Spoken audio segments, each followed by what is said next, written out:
we're going to give you some tips on how to study Japanese for beginners. So let's start off by talking a bit about how I started learning Japanese. So basically when I was about 16, when I was turning 17, I started taking Japanese privately. It was like a once a week type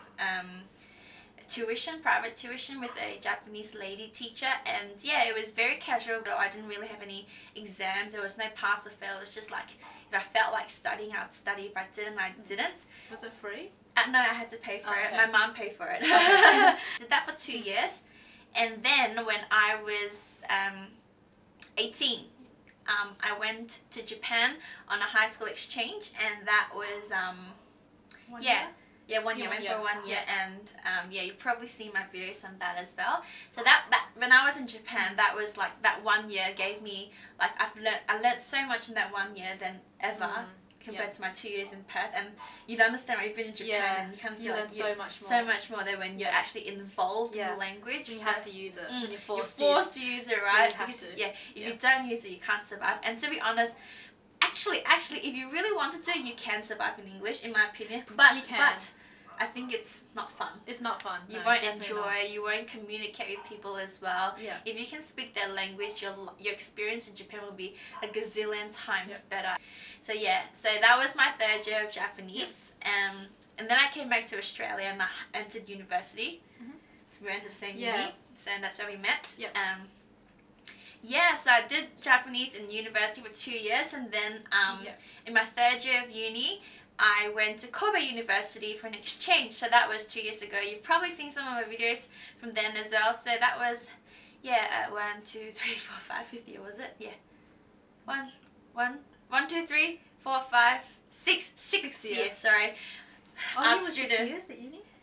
No, but not 6 years. I had 3rd. 6 year learning Japanese. Sorry. 6 year learning Japanese. Yeah. So 6 year of learning, 6 years of learning Japanese, and the 6th year was in Kobe University. And then I graduated university. My course was 3 years.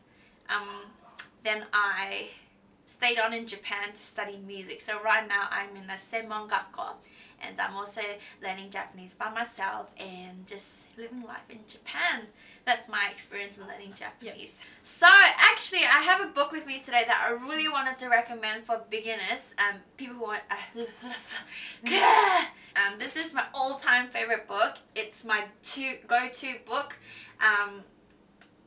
Yes. Have you seen this book before? So what I like about this book is it's written in 3 ways. So it's written in the kanji, the normal way, and then it's written in romaji, which is the pronunciation way, with alphabet.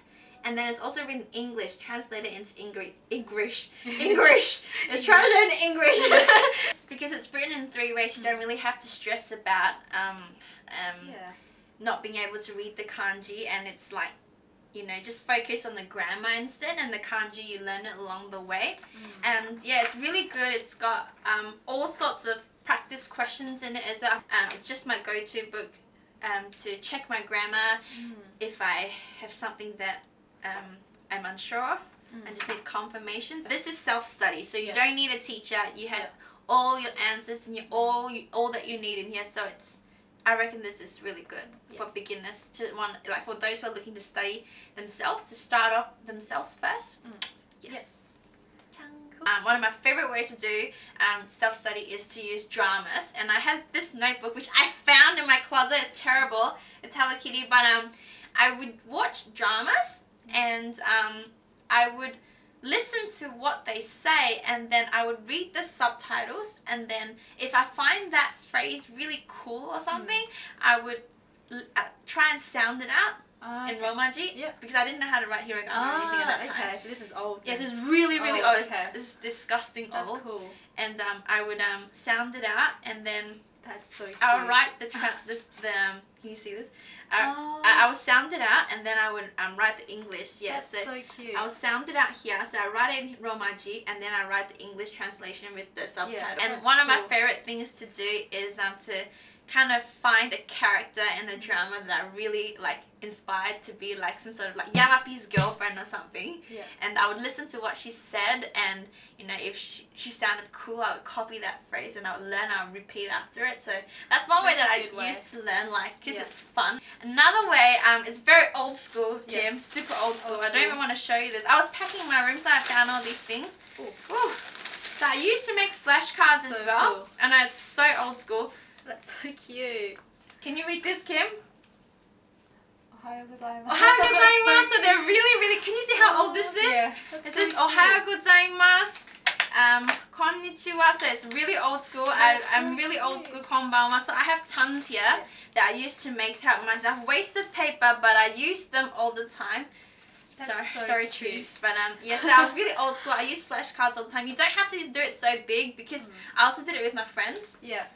And I also found it really very helpful when I was on exchange in Japan to have a notebook with me at all times, because when you're speaking to people, you pick up new words, and you know, all those words, you want to know the meanings, you ask them and they explain it to you. But if you don't write it down, the next day you'll definitely forget it. I tell myself, I'll remember it. It's such a good word. No, you don't. You'll never remember it because you're absorbing so much information at one time. If you don't write it down, you really will just forget it. And sometimes it's just a good word. You don't want to like forget it. So have a notebook with you at all times, you know, when you're learning Japanese in country, in Japan.